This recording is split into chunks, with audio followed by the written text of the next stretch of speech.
Bom dia, então. Hoje é dia 7 de novembro, aula de embriologia geral para as turmas 23A e 23B da nutrição. Bem,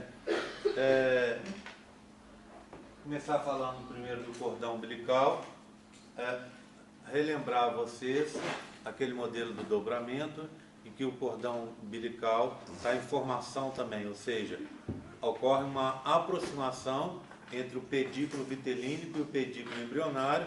Esses dois vão se unir, vão se juntar em um só, formando essa estrutura. Bem, eu tenho aqui um modelinho em que a gente pode ver isso. Então, do lado de cá, nós temos um embrião aí com 4, 5 semanas de desenvolvimento. Aqui nós temos um feto com 11 semanas. A partir da 8ª semana, saúde. Só relembrando que a partir da 8ª semana deixa de ser embrião e passa a se chamar feto. O que você tem aqui então? O dobramento está ocorrendo, né? Então ele fechou aí o dobramento provavelmente na 4ª semana. Isso aqui já está na semana seguinte. Você tem então a parte de cima do saco vitelino ficou presa dentro do embrião, está aqui indicado de verde, vai formar o tubo digestório.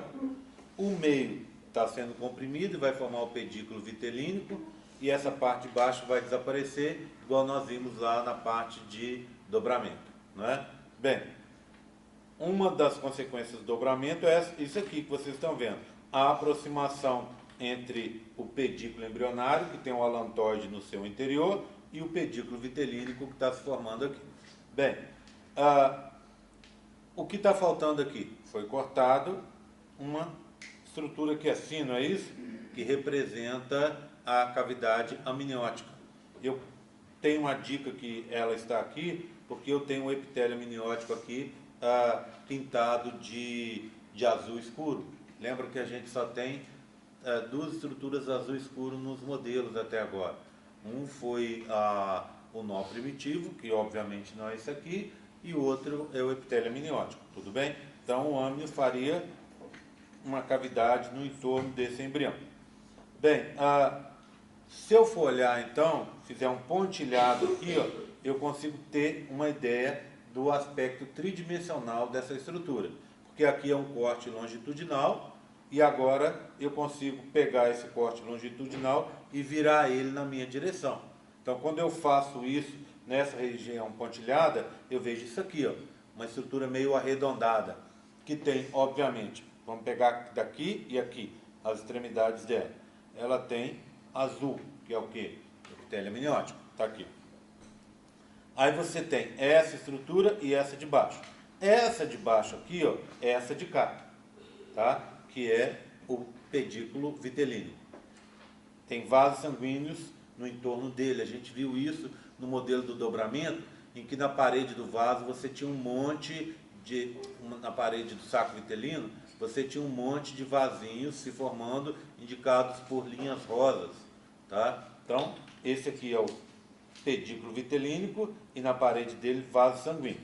Esses vasos estão indicados em verde e vermelho, tá? Vermelho para indicar veias e verde para indicar artérias. Essa parte de cá agora é o pedículo embrionário, tá vendo? Se esse é o pedículo vitelínico, esse é o pedículo embrionário. O que você tem no pedículo embrionário? Uma cavidade que está aqui e está aqui. Essa cavidade é o alantoide. E você tem vasos, olha, 2 artérias em verde e 2 veias em vermelho, que surgiram a partir de diferenciação desse alantoide que vocês estão vendo aqui. Bem, temos uma cavidade no meio, está vendo? Um espaço no meio. Esse espaço que está aqui no meio é esse aqui, ó. Não é?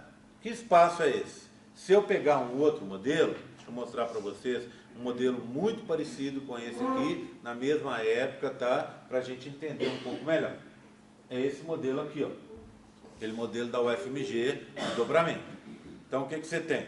Do lado de fora, a somatopleuresta embrionária, um espaço que é o celoma, o pedículo embrionário aqui, com a alantoide no seu interior, e aqui vai se formar o pedículo vitelínico. O saco vitelínico está aqui, ó. Essa parte aqui é a parte que vai revestir internamente o embrião, não é isso? Então a gente chama isso de esplancnopleura extraembrionária, que aqui é formada pelo mesoderma extraembrionário folheto interno, mais o epitélio amniótico, que está um embrião. Bem, o que eu tenho do lado de fora? Do lado de fora aqui, ó, eu fiz um corte em que eu estou vendo essa região. Então eu tenho esse aqui e esse aqui. Então, ó, pedículo embrionário, pedículo vitelino. Do lado de fora deles, celoma extraembrionário. Então vamos ver pelo lado de cá, pedículo embrionário, pedículo vitelino. Do lado de fora deles, celoma extraembrionário, tá? Então, esse espaço aqui, ó, é o espaço do celoma extraembrionário. Então, se você pegar isso aqui e virar, e vê-lo em corte longitudinal, você vai ver uma estrutura assim. Ok? Tudo bem? Entenderam? Então, parte aqui dentro, ó, esse, aqui onde eu estou passando a mão aqui, ó, essa parte de dentro, que é o quê? O âmnio. Essa parte aqui de fora, ó, essa cavidade que está aqui, celoma extraembrionário. E esse buraquinho aqui, ó, é o interior do saco vitelino secundário. Tudo bem? Passando para cá agora. O que aconteceu com 11 semanas, 6 semanas depois? Houve uma aproximação, uma junção dessas duas estruturas. Então, ó, de novo, um pontilhado aqui. O lado de fora continua sendo epitélio amniótico, porque aqui do lado de fora eu tenho âmnio, né? Eu tenho a junção das duas regiões. Então eu quase não tenho mais espaço, olha, espaço quase desapareceu. Ainda está aqui, ó, que é do celoma extraembrionário. Esse aqui é esse de cá, ó, tá? Que está sumindo, olha, era uma cavidade grande, está ficando cada vez menor, porque ele está sendo comprimido. Então esse aqui é o pedículo vitelínico, que é esse de cá, igual a gente viu aqui, né? E esse daqui, ó, é o pedículo embrionário. Tá vendo que o alantoide nessa região já sumiu? Olha como ele está aqui em cima, tá vendo? Aqui embaixo ele já sumiu, ele está representado por esse verde aqui, ó, tá? Aqui embaixo ele já sumiu. Então não tem a cavidade dele, mas os vasos permanecem, com uma diferença. Aqui eu tinha duas artérias e duas veias. As duas veias se uniram numa só, e as duas artérias estão aqui. Bem, do lado de cá eu tenho um último modelo para indicar a formação definitiva do cordão umbilical. O cordão umbilical para o lado de fora, ele tem o quê? Aqui fora você teria o âmnio, ele está dentro do âmnio. Envolvendo o cordão umbilical, eu tenho o epitélio amniótico, tá? E aí, ó, olha aqui, ó, essa estrutura que está aqui é um tecido conjuntivo mucoso, que vocês provavelmente aprenderam lá com a Cristina, lá na citohistologia. Ó, é um tecido mucoso, é um que a gente chama de geleia de Vartum.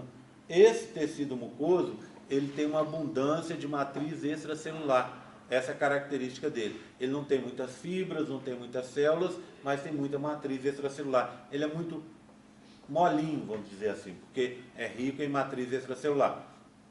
Provavelmente para facilitar o transporte de substâncias aqui pelos vasos sanguíneos. Então, os vasos sanguíneos são 3, 2 artérias e uma veia. Parece um emoticon, tá vendo? Uma boquinha aqui e 2 olhinhos aqui. Esses 2 olhinhos e essa boquinha, essas 2 artérias e essa veia, vieram daqui, ó, que por sua vez vieram daqui. Que é o quê? Vasos que surgiram a partir do alantoide. Então é verdadeira aquela história que eu contei para vocês, que o alantoide forma os vasos definitivos do cordão umbilical. Ok? Bem, oi. Vartum é para revestir os vasos? é o tecido conjuntivo. É, tecido conjuntivo reveste, né? Envolve, tá? Ok? Bem, então aqui nós temos algumas informações sobre o cordão umbilical. Ele é formado pela conjuntivo mucoso, que é a geleia de Vartum. Ele é um local onde vai acontecer transporte do bebê para a mãe, da mãe para o bebê, ou seja, o que o bebê está transportando pelo cordão umbilical? Ele vai transportar excretas, CO2, vai transportar também moléculas de comunicação com a mãe. O que a mãe transporta via cordão umbilical? Oxigênio, glicose, outros nutrientes, né? E hormônios e substâncias para controlar o desenvolvimento desse bebê que está aí em gestação. Bem, quando esse cordão está pronto, aí na parte do recém-nascido, esse cordão ele tem 50 centímetros mais ou menos por 2 centímetros de diâmetro. Ele é bastante grande, então ele permite uma movimentação do embrião ali dentro do saco amniótico. Ele consegue se movimentar e às vezes até nessa movimentação ele pode dar um nó no cordão, o que pode gerar consequências desastrosas, porque lembra que os nutrientes, o oxigênio, são transportados ali pelo cordão. Se dá um nó, o bebê não consegue se alimentar direito, e aí é o que a gente chama de sofrimento fetal. Bem, às vezes a gente pensa que o bebê entraria em sofrimento fetal se o cordão enroscar no pescoço dele. A criança teve uma paralisia cerebral no nascimento, durante o parto, porque o cordão enroscou no pescoço dela.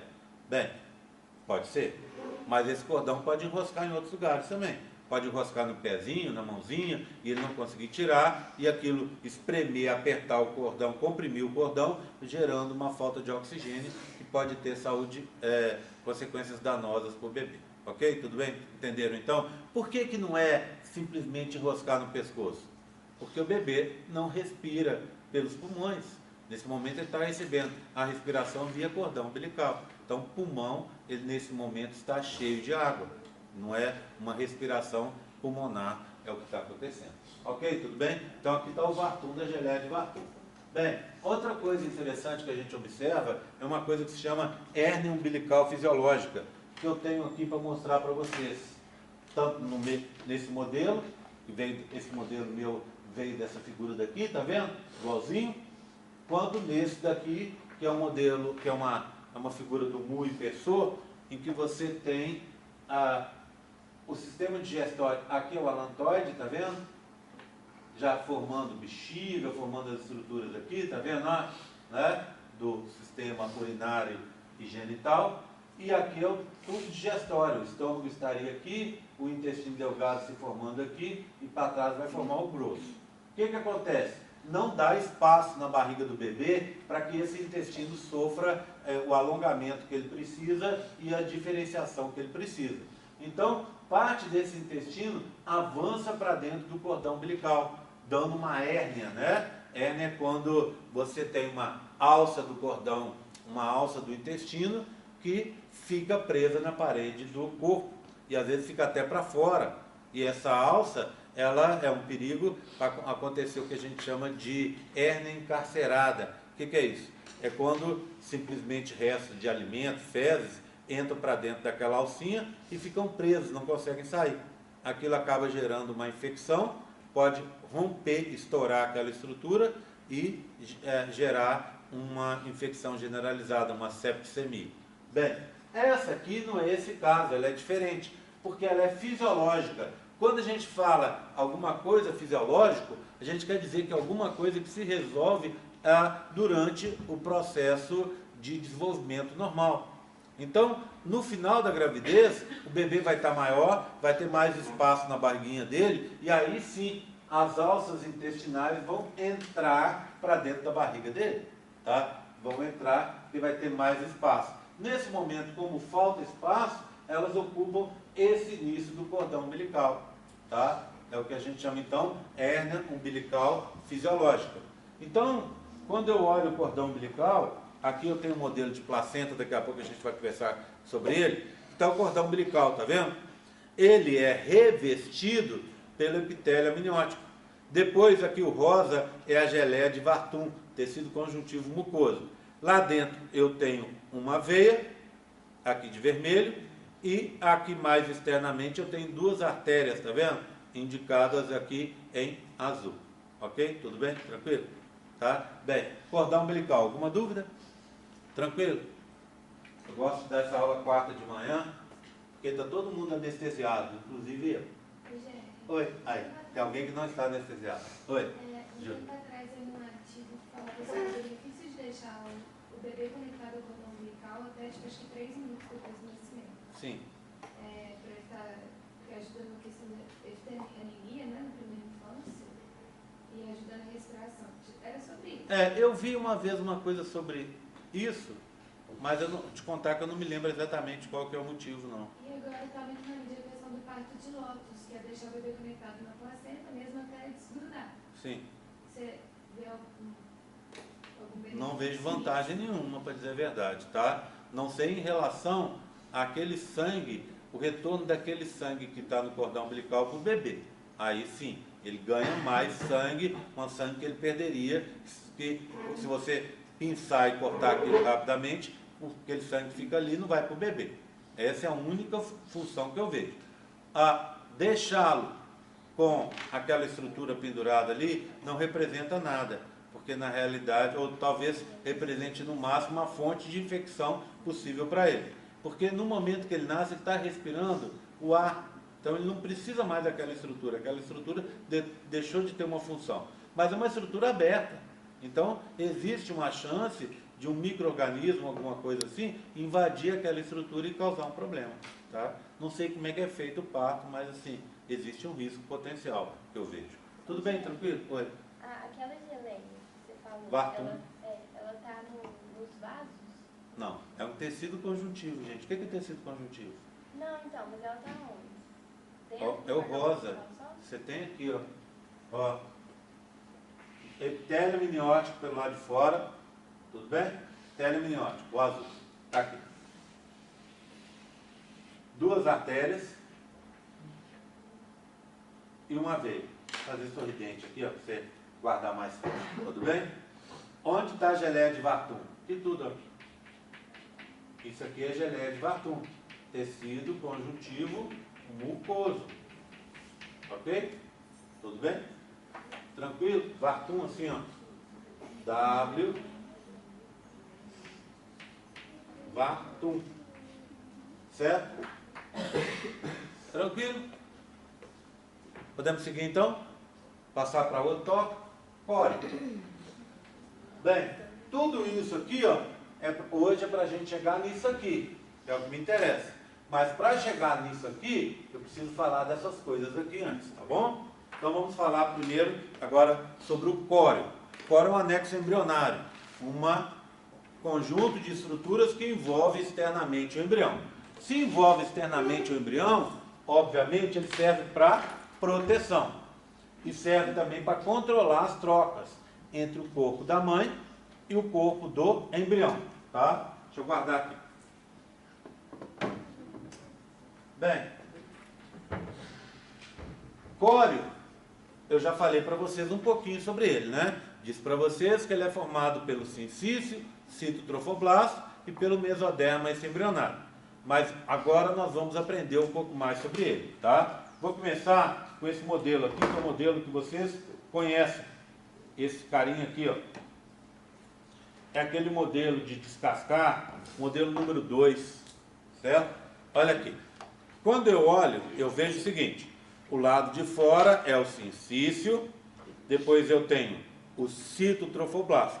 Então nós começamos assim, sincício e cito, tá? Lembram disso? Pronto, vou deixar aqui, tá? E vou fechar aqui, para a gente poder ver um esqueminha que eu vou fazer aqui no quadro, tá? Ok? É o que a gente chama vilosidades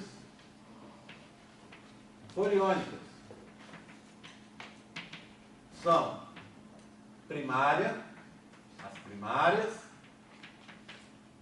as secundárias, as terciárias e aquelas chamadas A-termo. Vamos riscar aqui e vamos colocar os componentes, tá bom? Começar assim. Sincício, citotrofoblasto, mesoderma extraembrionário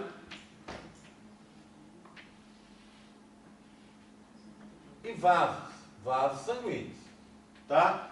Essa que eu acabei de mostrar para vocês, ela é formada pelo quê? Pelo sincício e pelo citotrofoblasto. O que seria essa vilosidade? Essa vilosidade é isso aqui, ó. Vocês estão vendo aqui, ó. Tá vendo? Essas expansõezinhas aqui, ó, que existe em número bem maior do que está no meu modelo, são as vilosidades. São expansões na forma de dedo. A gente diz que são expansões digitiformes, ok? Tudo bem? Então imagina eu pegar essa expansãozinha aqui, ó, e ampliá-la. Eu vou ver isso aqui, ó.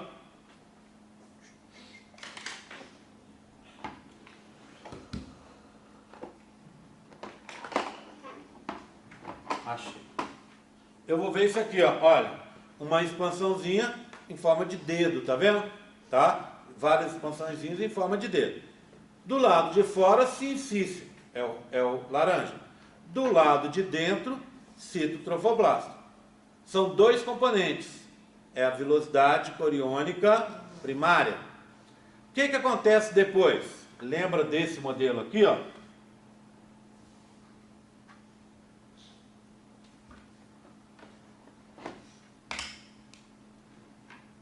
Modelo 4. O que eu tenho do lado de fora? Sincício, citotrofoblasto e mesoderma extraembrionário. Aqui não se preocupa com essa história de folheto externo e interno não, tá? Porque na hora que formar, inclusive, o amniocóreo, deixa de existir essa história de folheto externo ou interno, tá? Então aqui você diga só que é mesoderma extraembrionário e ponto final. Pronto, coloquei aqui. Então imagina agora eu pegar aqui uma expansãozinha dessa. Pegar essa expansão, nós vamos ver o quê? Olha aqui, ó. Sincício, citotrofoblasto, que é o roxo, e lá dentro, mesoderma extraembrionário, aqui indicado no rosa. Tudo bem? Então, agora eu já tenho mais um componente. Eu tenho os anteriores. Sincício está presente? Está. Cito está presente? Sim. Mesoderma extraembrionário surgiu. Tá? Eu tenho isso também para mostrar para vocês assim, ó. Imagine que eu pegue uma pontinha dessa aqui, ó. Só essa pontinha e vai descascando para a gente ver. Então, do lado de fora, inicialmente eu teria o quê? Na primária, sincício e cito. Depois eu tenho o quê? Sincício do lado de fora, imagina ele estaria aqui. Para dentro eu tenho cito, o roxo, e mais interno ainda, mais internamente o mesoderma extraembrionário, tá? Oi. Desculpa, o que seriam essas células amarelinhas ali? São núcleos, tá? São núcleos que eu pedi para colocar. Lembra que o sincício trofoblasto é multinucleado? Aí eu pedi para fazer dessa forma, tá? Ok, gente? Bem, o que vai acontecer então? Ao longo da terceira semana, surgem os vasos sanguíneos. Na realidade, os primeiros vasos vão surgir aí em torno do dia 14, 15, 16, surgem os primeiros vasos sanguíneos.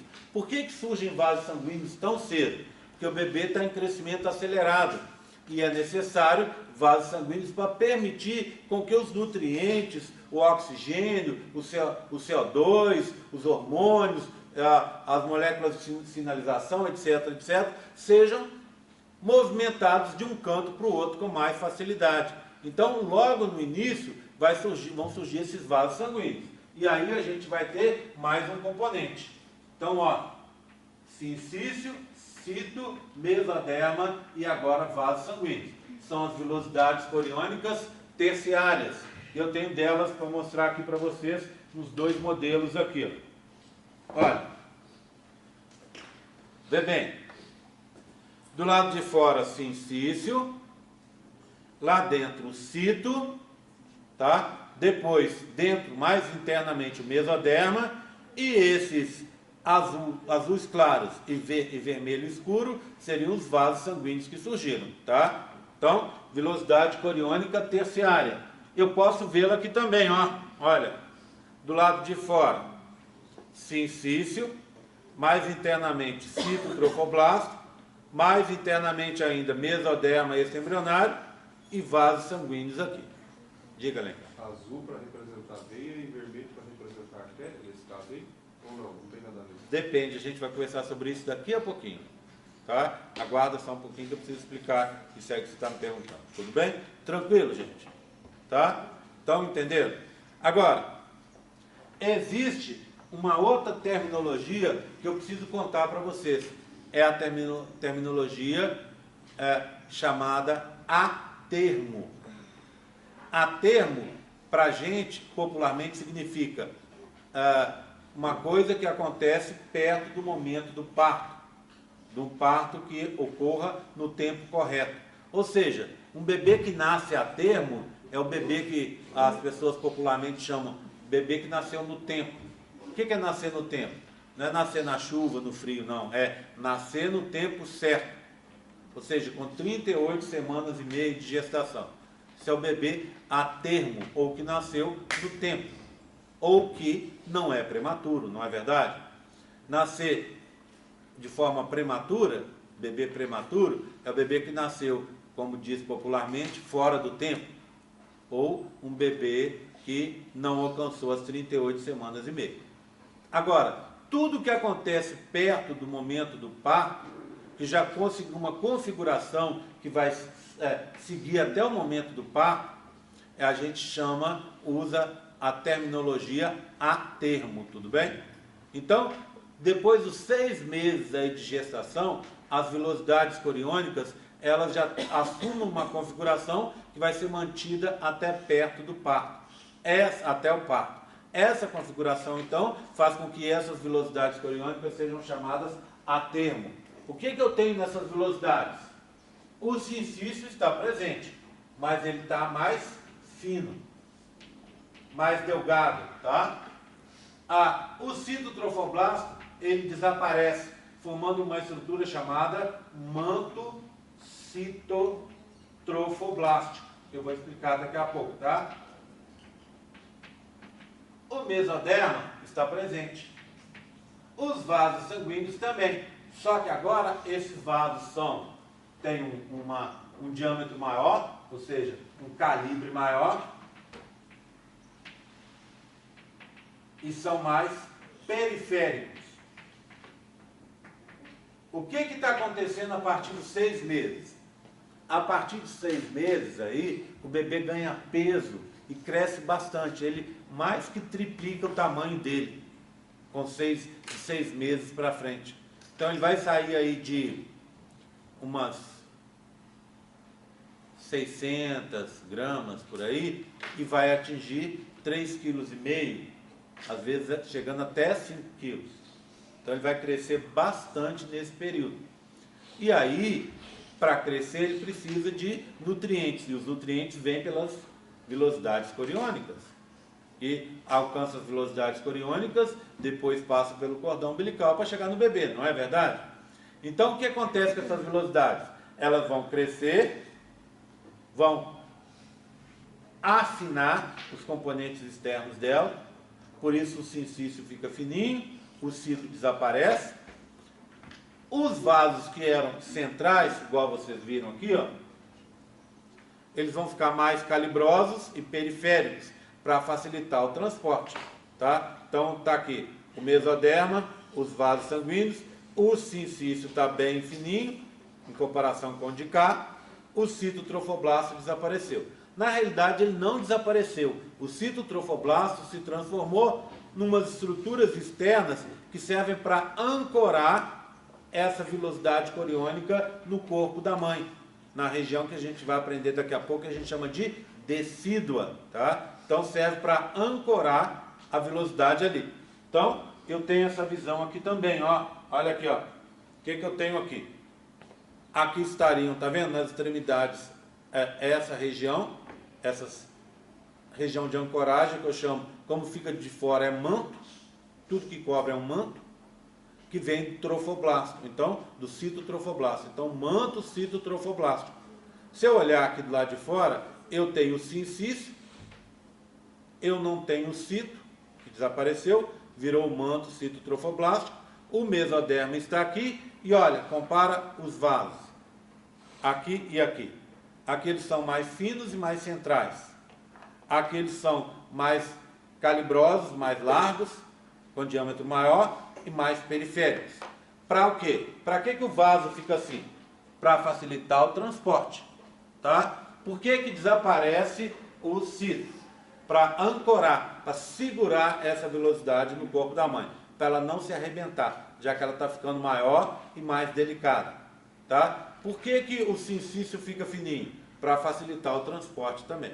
Bem, esse período tem essas modificações, mas essas modificações que são importantes para o transporte, elas representam alguns riscos para o bebê em gestação.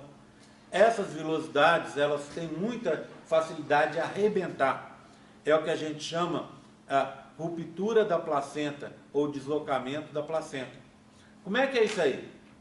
As velocidades começam a se arrebentar, vão se arrebentando. Como é que elas vão se arrebentar? Elas podem arrebentar por um impacto, uma queda, alguma estrepolia que a mãe fez, ou às vezes até naturalmente. E aí elas vão rompendo, e acaba o quê? Soltando o contato do bebê na mãe, essa ligação do bebê com a mãe, e aí vem um aborto, acaba gerando um aborto. Tá? Bem, então, eu queria aproveitar esse momento para contar para vocês sobre sangramento e gravidez, que é uma coisa que as pessoas falam muito, né? Acontece às vezes frequentemente, e as pessoas muitas vezes confundem esse sangramento com menstruação, que não é verdade. A menina grávida não pode menstruar, porque menstruação significa perder o extrato funcional do endométrio, e é lá onde o bebê está. Se perder o extrato funcional, é aborto, não é? Então, normalmente tem sangramento na gravidez, mas esse sangramento está associado com a ruptura de vasos na vagina. Um dos efeitos colaterais da progesterona é ressecar a vagina. E ela ficando ressecada, vasos se rompem com muita facilidade. Não só no ato sexual. Às vezes tem meninas que são mais propensas a isso e tem sangramentos, pequenas gotinhas de sangue que às vezes vão sair na calcinha. E a menina entende aquele sangramento como uma pequena menstruação. O que não é verdade, não é isso? Bem, outra possibilidade de sangramento são as rupturas dessas velocidades, tá?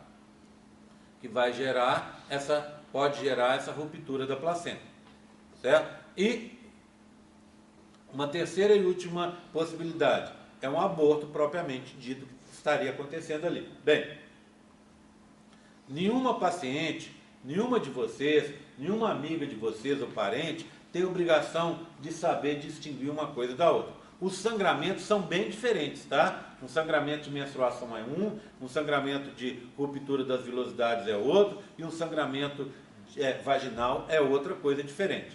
Mas vocês não são médicas, suas amigas, suas parentes não são médicas, não tem jeito de saber disso. Então, quando acontecer um sangramento durante a gravidez, faça uma coisa, ou indique para elas fazerem o seguinte: procure o médico, tá? Por quê? Porque o sangramento pode ser, normalmente por causa de um problema na vagina, algum sangramentozinho, algum machucadinho, mas pode ser por um problema de você estar rompendo essas velocidades, e aí vai ter o descolamento, que é a palavra certa, o descolamento da placenta, tá? E aí viria o aborto. Tudo bem? Então, vá ao médico. Eu sangrei agora. Vou ao médico. Daqui a 2 dias, sangrei de novo? Vou ao médico. Daqui a 1 mês, sangrei de novo? Vou ao médico. Por quê? Porque você não sabe. Você pode sangrar hoje e amanhã por causa de um problema desse machucadinho na vagina. Mas, por outro lado, você pode sangrar e ser uma coisa mais séria. Então, tem que constar um médico, que é a pessoa que é paga e que é treinada para poder entender isso aí. Tudo bem? Tranquilo? Eu, daqui a pouco, continuo falando sobre a amniocose. Antes de terminar, é só dar uns avisos aqui rápidos que eu preciso. A prova de recuperação é sábado, dia 10, a partir das 8 da manhã, tá? Era o que você precisava, né? Eu lembrei de você e aí eu passei a prova para 8 horas da manhã. Das 8 às 9 da manhã, no sábado, tá? Bem, o que você precisa para poder fazer essa prova? Estudar, tá? Precisa também, porque é uma prova substitutiva. Segundo, você precisa fazer os esboços dos modelos, de todos. As monitoras estão controlando, é para fazer na presença delas. E assistir um vídeo que eu postei ontem com 12 perguntas. São perguntas que são feitas individualmente, não é para fazer com os outros, é para você estudar, tá? Esse vídeo, que deve ter em torno, sei lá, de 50 minutos, 1 hora, foi um vídeo que eu gravei como de revisão para a prova 2.